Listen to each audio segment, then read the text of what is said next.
노아가 죽기 전에 마지막 유언과도 같은 말씀의 내용인데, 오직 하나님만을 의지하고 그 하나님만을 섬길 것을 스스로 맹세하고 다짐하게 하는 내용의 말씀입니다.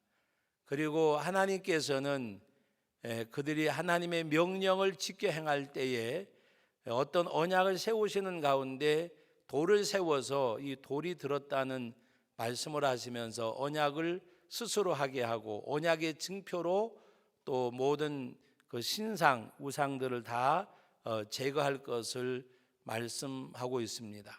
그리고 백성들은 우리가 여호와만을 섬기리라고, 여러분 그 24장 우리 오늘 말고 지난 시간에 제가 말씀을 드릴 때에 여호수아가 그 백성들에게 너희는 너희 좋은 대로 행하라고 말씀하는 가운데 오직 나와 내 집은 여호와만을 섬기리라고 말씀을 하셨습니다. 그 말씀의 내용이 우리 다시 한번 읽어보겠습니다. 24장 15절 말씀 같이 읽습니다. 만일 여호와를 섬기는 것이 너에게 좋지 않게 보이거든 너희 조상들이 강 저쪽에서 섬기던 신들이든지 또는 너희가 거주한 땅에 있는 아모리 족속의 신들이든지 너희가 섬길 자를 오늘 택하라. 오직 나와 내 집은 여호와를 섬기겠노라 하니, 오직 나와 내 집은 여호와만을 섬기리라고 말씀을 하셨습니다. 그러면서 이 백성들에게 오늘 이 마지막 유언과 같은 말씀을 말씀하고 있습니다. 바로 다시 한번 그들에게 다짐받는 내용이 오늘 19절로 바로 20절 말씀의 내용입니다. 하나님께서는 여호와를 버리고 이방 신들을 섬기면 복을 내리신 후에라도 돌이켜서 너희에게 재앙을 내리시고 너희를 멸하시리라고 말씀할 때에 15절 말씀에는 여호수아가 나와 내 집은 여호와를 섬기겠노라고 고백을 했는데, 21절에서는 이스라엘 백성들이 하나님 앞에 서원하는 내용인데, 우리 21절을 같이 한번 읽어봅니다. 백성이 여호수아에게 말하되 아니니이다 우리가 여호와를 섬기겠나이다 하는지라. 그래서 우리가 이제 여호수아가 그들에게 다짐할 때에 우리도 여호와만을 섬기겠습니다라는 말씀입니다. 요사이 제가 느끼는 것 중에 하나가 기도는 참 하나님이 역사하심을 볼 수 있는 길이고 하나님의 능력이 나타나는 방도라고 생각을 실감 있게 합니다. 그 중에 하나가 제가 우리 교단의 통일준비위원회가 많은 위원들 가운데 사실은 선임 위원회입니다. 근데 거기에 책임을 맡는다고 하는 것은 내가 하고 싶다고 바란다고 되는 것이 아닙니다. 또 제 성격상 막 나서가지고 나는 이거를 해야 됩니다. 요번에 뭐 선거할 때 나를 뽑아주세요. 이런 비웃살이 또 없거든요. 그래서 이제 조직을 하기 전날 그 위원들 가운데 유력한 몇 분들이 문자를 보내세요. 위원장은 이석원 목사, 서기는 김관선 목사 쭉 해가지고, 그 서기 김관선 목사님은 우리 교단에서 통일에 대해서 가장 많은 그 교회가 투자도 하고 또 일을 하는 분입니다. 위원장을 맡으면 그런 분들이 해야 되고, 또 총회장하고 총회 회계하고가 그 위원이 들어와 있기 때문에 굉장히 뭔가 이렇게 좀 무게가 있는, 제가 그걸 맡았다고 이야기하는 것이 아니라, 그러니까 저하고는 거리가 굉장히 멀 수밖에 없는 거예요. 근데 하나님 앞에 우리 주보 맨 앞면에 보면 통일, 우리 그 분단된 조국의 통일과 고통당하는 북녘 동포들, 고난받는 그리스도를 위해서, 거기 제가 알기로는 한 20년 가까이 계속 해오고 있어요. 그러면서 우리가 늘 기도하고 하는 가운데 저는 그렇게 생각해요. 우리 하나님 앞에 그것을 가지고 기도하고 우리 성도들이 기도하는 가운데 하나님이 나에게 기회를 주신가 보다 그렇게 생각을 하고, 그래서 이게 가당한 일입니까? 라고 이제 문자를 보냈는데 이렇게 하셔야 합니다라고 하길래 솔직한 얘기지, 하고 싶은 마음이 있는데 하겠다고 말 못하는데 하라고 하는데 안 한다고 할 필요는 없잖아요. 그래서 그냥 가만히 있었어요. 그래 가가지고 하여튼 이제 뭐 누구 한 사람 반대하는 사람도 없이 해가지고 되어졌어요. 그래서 나중에 이제 뭐 다 이 조직이 되고 모일 때에 하나님 앞에 그런 마음이 들더라고요.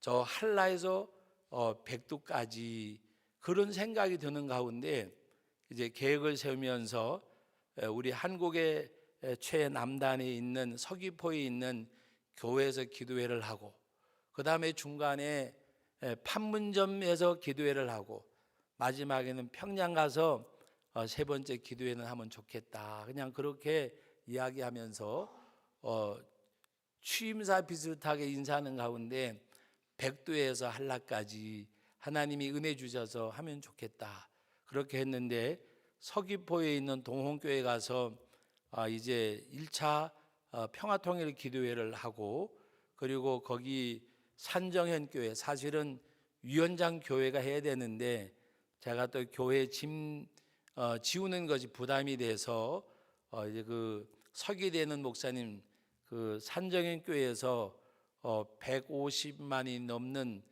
돈을 들여서 나무를 샀어요. 기념식수로 그 교회 마당에다가. 그리고 또 이렇게 돌비를 세웠는데 그 돌비에다가는 이제 총회장 누구 위원장 누구 해가지고 해주셨어요. 그래서 그거를 우리가 이제 기념비도 세우고 기도회도 하고, 그런 가운데서 하나님이 은혜 주셔서 지난달에는 판문점에 가서 그 JS인가요? 그 경비대에서 더 올라가 가지고 거기 대성마을, 북한의 선전마을 평화마을하고 우리나라에서 또 대북적인 마을을 조성한 데가 대성마을입니다. 거기가 그 판문점 교회에서 이제 기도회를 하고, 그리고 돌아와서 얼마 되지 않는데 이제 북한에 가서 기도회를 할 수 있는 길이 열려졌어요. 그래서 저는 어떻게 생각하는가 하면 정말 이 기도의 힘이라고 하는 것이 하나님이 역사하면 많은 사람들이, 또 저같이 뭐 시골 목사가 아니라 유력한 분들이, 지금 총회장님이 또 그 통일준비위원회 위원장 할 때도 그렇고 북한에 가서 한번 해보려고 노력을 많이 했는데 다 이렇게 무산이 됐어요. 근데 요번에는 신기할 정도로 뭔가 이렇게 누가 예비해 놓은 것처럼 이렇게 길이, 또 이렇게 큰 소리 치면 안 되는데 0.5%가 아직 안 됐기 때문에 근데 길이 그렇게 자연스럽게 열려졌어요. 그래서 저는 하나님 앞에 하나님이 역사하시면 안 되는 것이 없구나 하는 것을 다시 한번 저는 체험을 하는 거예요. 여러분들은 그냥 들으니까 그런 일이 있었구나라고 말씀하지만 저 개인적 입장에는 진짜 힘든 일이거든요. 근데 제가 앞장서서 한 것도 아니고 그래서 무조건 저는 고맙습니다, 감사합니다. 왜? 그 앞장서 일해 주신 분들이 계시기 때문에. 그래서 저는 어떻게 생각하냐면 하나님이 홍해를 갈라서 마른 땅이 되게 하셨으니까 이스라엘 백성은 건너만 가면 되는 거예요. 그래 그 은혜가 하나님 앞에 있구나 생각을 하고, 그리고 요번에 부흥에 가는 교회도 제가 가서 설 수 있는 강단은 아니에요. 근데 많은 지난번에 3월 달에 어느 모임에서 이렇게 회의를 하는데 그 교회 얘기들을 하면서 거기 갔다 왔냐고 막 우리 교단의 그 이제 어른들이, 진경 총회장님 이런 분들이 막 서로 이야기하는 거예요. 근데 저는 연령적으로도 다 그 중간보다 조금 아래인데 뭐 그냥 듣기만 하고 그런 데도 있는가 보구나 그냥 그렇게 생각하고 혼자 생각에 나도 한번 가봤으면 좋겠다 그런 마음을 그냥 먹기는 먹었댔어요. 그렇다고 뭐 하나님 어디 설교할 데가 없어서 거기 가서 뭐 설교해달라고 막 그렇게 기도는 하겠어요. 그냥 마음속으로 나에게도 그런 기회가 있으면 좋겠다. 저 어른들만이 아니고. 그런데 신기하게 그 목사님이 내년 올 가을이나 내년 봄이나 한번 시간 이렇게 드리면 오세요 그러길래 그냥 저는 지나가는 인사로 알았어요. 그런데 지난달에 전화해서 4월 달에 조금 미안하지만 그 주간이 고난 주간이잖아요. 특별한 날이고 하니까 또 교회는 목사님들이 계시고 하니까 그래서 한번 좀 이렇게 와 주셨으면 그러길래 정말 기회가 오는구나 생각하고 이게 가는 게 좋은지 아닌 게 좋은지 하다가 막상 길이 열리니까 주저주저하게 되는 거예요. 고난 주간도 있고 뭐 이렇게 겹쳐서. 그래서 하나님이 기회 주시니까 한번 가보자. 그리고 가는 거예요. 저는 인터넷에 들어가서 교회도 보지도 않았고 본 게 없는데 보신 분이 그래요. 목사님 굉장히 큰 교회라고. 제가 크다고 하는 걸 이야기하려고 하는 것은 아니고 하나님이 이렇게 역사하시는 거. 여러분들에게 오늘 이 말씀을 드리는 것 중에 가장 큰 이유 중에 하나는 첫째는 여러분들이 기도해 주셔서 집회도 잘 마치고 북한에 가서 기도해야 하는 거. 저는 그렇게 생각해요. 우리 남북 통일을 이루어줄 분은 하나님밖에 없어요. 트럼프가 하는 것도 아니고 문재인 대통령이 하는 것도 아니고 그분들이 하려고 마음은 먹어도 하나님이 역사하셔야 돼요. 하나님이. 사람의 마음을 움직이는 것은 하나님이잖아요. 근데 여러분 평양에 북한의 심장부 평양에 가서 주일날 우리가 기도해야 한다는 것은 사실은 모르겠어요. 제 평생에 한 번도 있을런지 모르겠지만 흔한 건 아니잖아요. 그래서 우리가 하나님 앞에 그렇게 기도하여 할 수 있도록 은혜 주신 하나님 앞에 감사하고 또 한편으로는 제가 맡은 임기 가운데 할 수 있어서 저는 또 감사하고 행복하고 그래서 여러분 위해서 기도하는 가운데 정말 이제는 세계 유일한 분단 국가잖아요. 이 작은 나라가 늘 언제든지 그 핵 문제 때문에 때로는 그 동서양의 아니면 또 냉전과 어떤 이 시대에 한복판에서 거론되는 것은 사실 역사적으로 보면 불행한 거잖아요. 하나님 앞에 우리 함께 기도하는 가운데 하나님이 어떤 방법을 통해서라도 그 어떤 방법 속에는 하나님의 방법밖에 없는 거예요. 앞에는 홍해가 있고 뒤에는 애굽의 추병이 쫓아오는데 사람이 어떻게 하겠어요?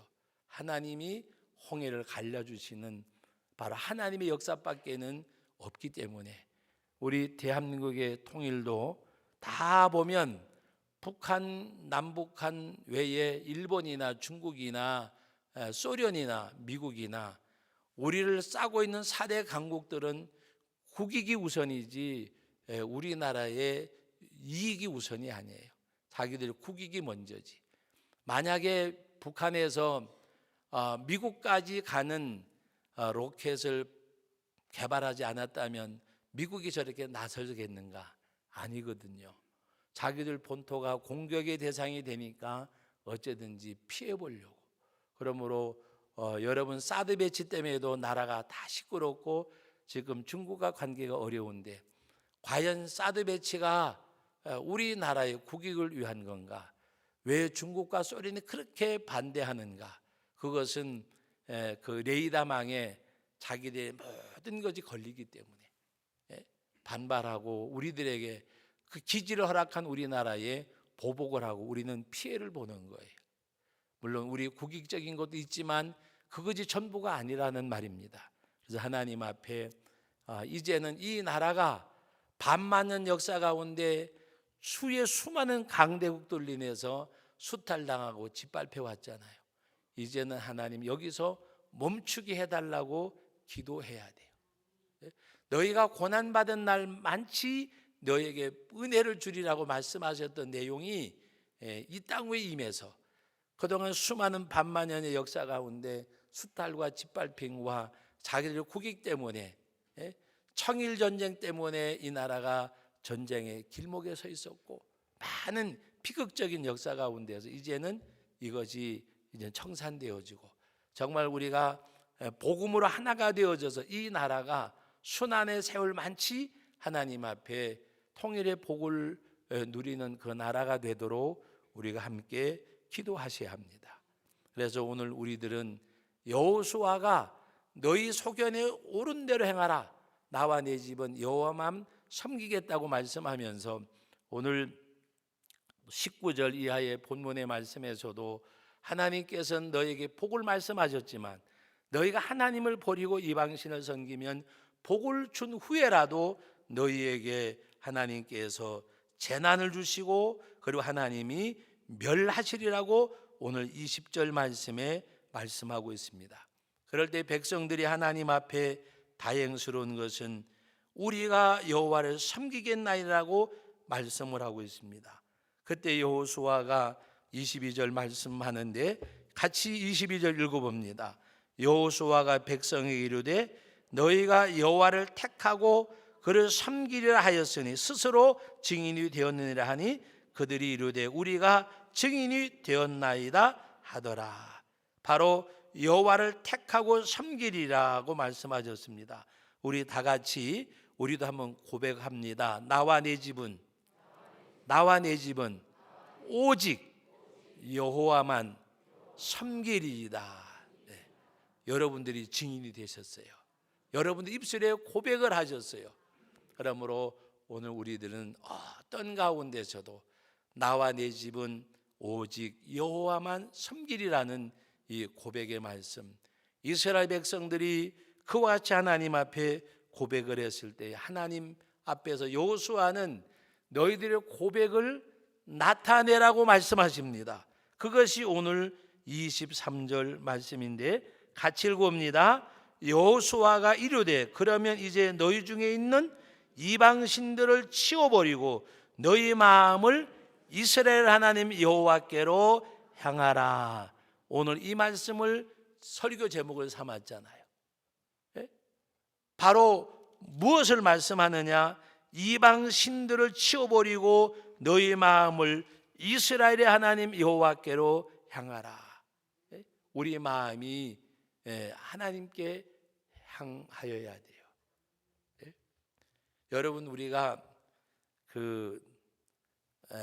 어른이 돼서는 그런 일이 드물지만 어린아이가 되어서 어렸을 때에는 마음이 콩밭에 갔을 때가 있잖아요.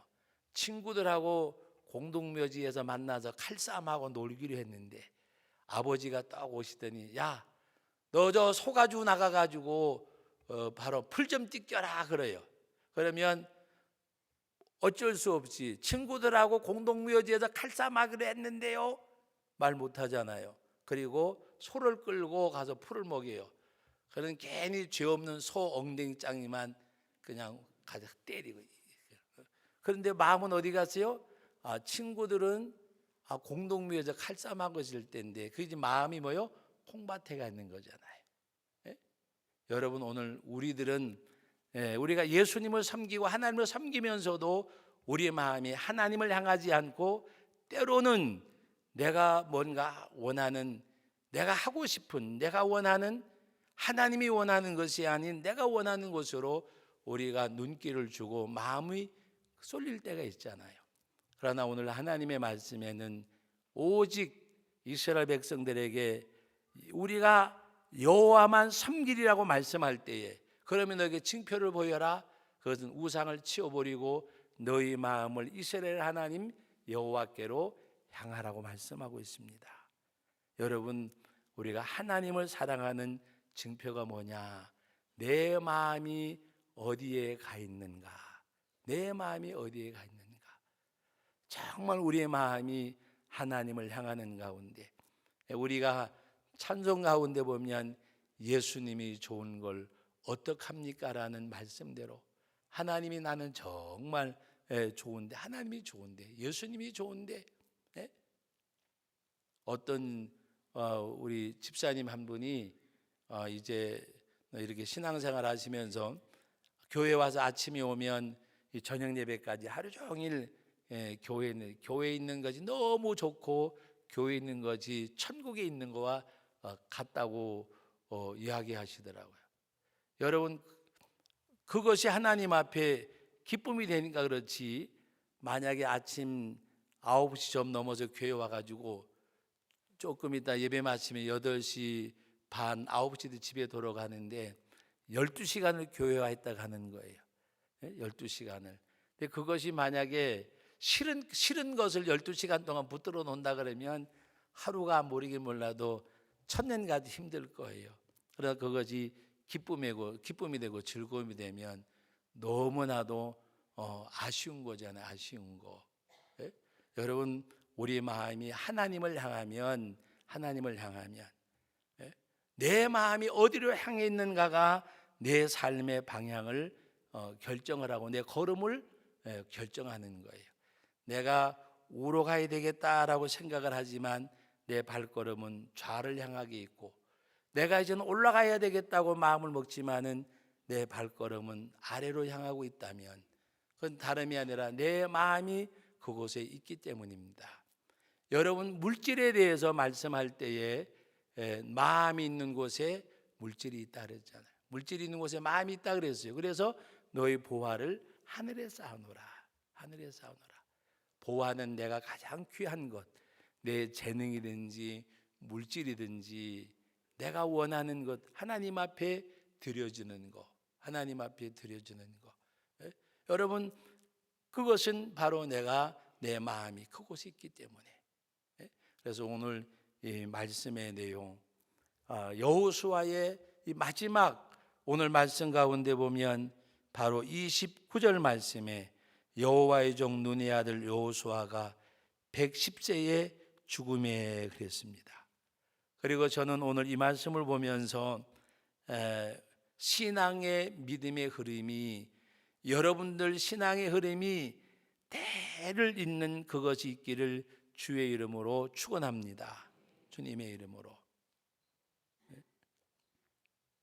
목사님들은요, 본인이 목사이기 때문에 그런 것도 있겠지만 목회자는 목회가 얼마나 소중하고 귀한 건 줄 알잖아요.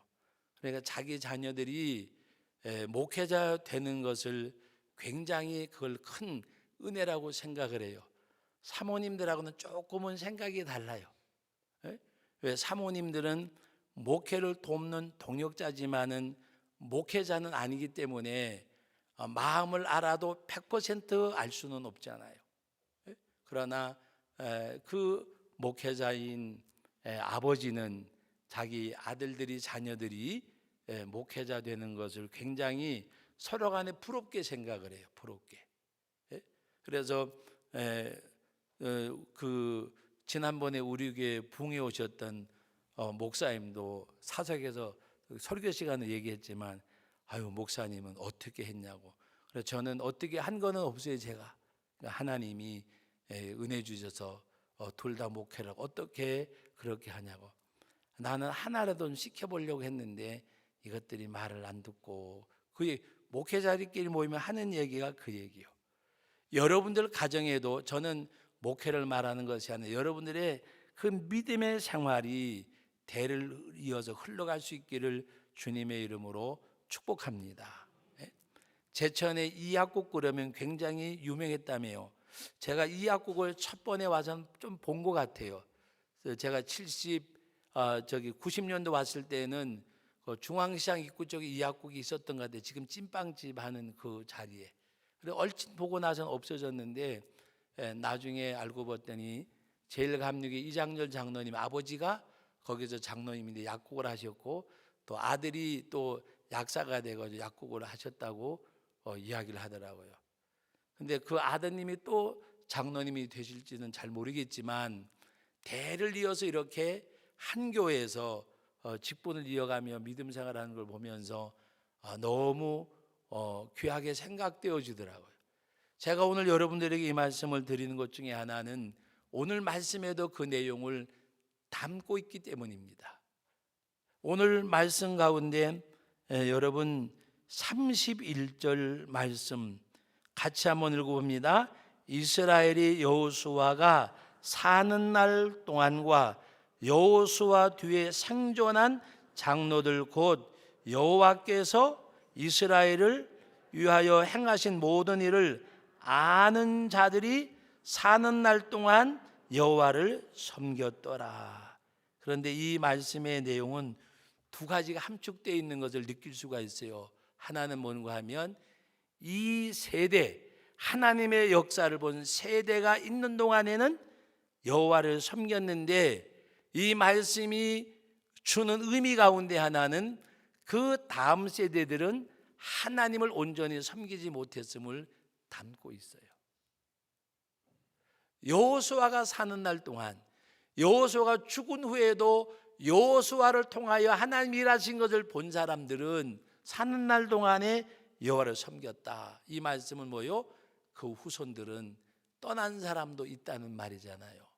우리 예배한 우리 모든 성도 교회에 속한 우리 성도님들 가정은 대를 이어서 아브라함의 자손, 다윗의 자손, 예수 그리스도를 통하여 구원이 이루어졌던 것처럼 여러분들의 신앙적 흐름이 여러분들의 자녀들, 후손들 이어서 계속 지속되어지기를 주님의 이름으로 축원합니다. 주의 이름으로. 그래서 저는 이제 아들들이 목사가 됐으니까 손자들이 목사가 됐으면 하는 마음이 없지 않아 있어요. 제 마음에는. 그런데 우리 집사람이 그러더라고요. 당신 혼자 애들 놓으면 좋겠지, 족하지 뭐 그러더라고요. 근데 제가 속으로 그랬어요. 당신은 족할지 모르지만 나는 아직도 배가 고파. 우리 손자들이 할아버지 아버지를 이어서 강단에서, 제가 언젠가는 하나님 앞에 그런 기도를 드려, 하나님, 제가 오래 살려고 하는 것이 아니라 목도하고 싶은 마음이 있습니다. 다름이 아니라 손자가 목사가 되어져서 설교하는 모습을 보고 죽으면 행복하겠습니다. 오래 살고 싶은 마음보다가도 아들과 그 다음에 손자가 대를 이어서 그래서 걸음걸이가 될 수 있으면 손자가 목사 되어서 설교하는 교회 가서 축대로도 한번 해봤으면 하는 바람이 있어요. 저는 그걸 욕심이라고 생각을 안 해요. 바람이 하나님이 허락해 주시면 가능할 수도 있다고 저는 믿어요. 여러분, 오늘 그것은 다름이 아니라 우리의 믿음의 흐름이 주님 오시는 날까지 지속될 수 있기를 주님의 이름으로 축복합니다. 다 같이 따라합시다. 우리 가정의 믿음이, 신앙이 주님 오실 때까지 흐르게 하옵소서. 그 복이에요. 여러분, 하나님 앞에 그런 은혜가 있기를 바랍니다. 지금 여러분들의 아들, 딸들이 신앙생활 잘 안 하더라도 낙심하지 마세요. 하나님이 믿음의 후손인데 언젠가는 불러주겠지, 세워주시겠지. 믿습니까? 그 믿음을 가지셔야 돼요. 그 믿음을. 그래서 여러분들의 후손들이 이렇게 대를 이어가는 그런 역사. 그래서 우리 교회도 우리 장로님들 자녀분들이 또 성도교회 장로가 되어지고 하나님 앞에 우리 다음 세대들이 세워지는 가운데서 믿음의 가게, 신앙의 흐름이 지속될 수 있는 그 은혜, 또 꼭 제천뿐만이 아니더라도 이 좁은 바닥에 사는 것보다 더 넓은 바닥에 가면 좋긴 좋잖아요. 그러니까 여러분들이 기도하는 가운데 우리 자녀 어디에 가서든지 믿음의 계보를 이어가는, 신앙의 흐름이 흘러가는 그런 신앙인의 가정. 단절되면 안 되잖아요. 얼마 전에 어떤 분에게 전도를 하는데 그분이 막 우시더라고요. 그래서 전도하다 말고 우니까 당황스럽잖아요. 그래서 왜 그러세요? 그랬더니 사연이 있겠구나. 그래서 왜 그러세요? 그랬더니 우리 아버지, 할아버지 신앙생활 잘하셨는데 제 대에 와가지고 제가 이 모양이 되었네요. 한 잔 약간 걸치셨어요. 그러면서 울어요. 그러면서 하는 얘기가 제가 연애를 잘못해가지고요. 그래서 또 재미나잖아요. 그리고 무슨 연애를 잘못했냐고 물어봤더니 자기는 믿는 집안에서 모태신앙을 가지고 태어났는데 내가 한동안 예수를 안 믿는 가운데 만난 여자가 지금의 아내인데 목사님이 신방 오면 뒷문으로 나가고, 여러분 그 가정이 우리 교회도 그런 가정이 있었어요. 지금도 그분을 제가 작년 가을인가 이 교회 앞에서 만났는데 저를 붙들고 막 울어요. 여기 산업아파트 사셨는데 지금은 어디 사는지 몰라요. 우리가 신방을 가면 부인된 분이 나가버려요. 그리고 그분은 교회를 열심히 나오셨어요. 근데 결국에는 본인이 신앙생활을 못하고, 그리고 지금은 가끔 가다가 한 잔 먹은 모습으로 저를 만나면 그냥 붙들고 울어요. 근데 아까 제가 이야기한 분도 뭐라고 얘기하는가 하면, 할아버지 아버지 언제 때부터 믿었는지 모르지만 모태신앙인데 제가 신앙생활 안 하는 동안에 이 아내를 만나서 저도 교회 생활 못하고 있고, 여기서 끝난 것이 하나님 앞에는 뭐 잘 모르겠지만 아버지 할아버지한테 몹쓸 죄를 짓는 것 같다고. 그래서 제가 그랬어요. 부모님에게 몹쓸 죄지만 하나님은 지금도 기다리고 계신다고. 누가복음 15장을 가서 읽어보시라고. 누가복음 몇 장요? 15장요. 가서 읽어보시라고. 한 마리의 잃어버린 양, 탕자가 돌아오기를 기다리고 한 문화를 찾는 간절한 하나님의 심정이 담겨져 있다고. 우리 교회가 아니더라도 이제 신앙생활 다시 시작하시면 탕자가 돌아올 때 가장 기뻐하는 분이 하나님이시고, 잃어버린 양 한 마리를 찾기 위해서 찾아낼 때까지 찾아다니지 않겠느냐고 말씀하셨고, 그러니까 이제 나가보도록 해보지요 그랬는데 우리 교회는 안 왔으니까 모르겠어요. 그래서 사랑하는 성도 여러분, 본인이 그걸 비극인 줄 알잖아요. 오늘 여러분들의 가정이 믿음의 흐름이 중단되지 않고 할아버지 할머니 쭉 이어가는 가운데 대를 잇는 그런 은혜의 축복, 신앙의 흐름이 지속되어지는 그 은혜가 있기를 예수님의 이름으로 축복합니다. 거룩하신 아버지 하나님, 은혜와 사랑을 감사드립니다. 저희들에게 오늘도 귀한 말씀을 주셨습니다. 아버지 하나님, 여호수아가 이스라엘 백성들이 오직 나와 내 집은 우리는 여호와만 섬기겠노라고 고백할 때에 하나님께서는 이스라엘 백성들에게 너에게 우상을 다 치우고 오직 너희 마음을 이스라엘 하나님 여호와를 향하라고 말씀하셨습니다. 우리들의 마음이 여호와를 향하는 저희들이 되게 하여 주옵소서. 아버지 하나님 앞에 우리 모든 믿음의 가정들이 이 신앙이, 이 믿음이 흐르는 구속의 십자가의 보혈에 흐르는 가문들이 되게 하여 주옵소서. 아버지 하나님 앞에 자자손손이 대대에 주님 오시는 날까지 복음이 흐름이 있는, 구속의 은혜가 흐름이 있는 신앙의 가문들로 다 세워 주옵소서. 세워주실 하나님 앞에 감사드리오며 예수님의 이름으로 기도하옵나이다. 아멘.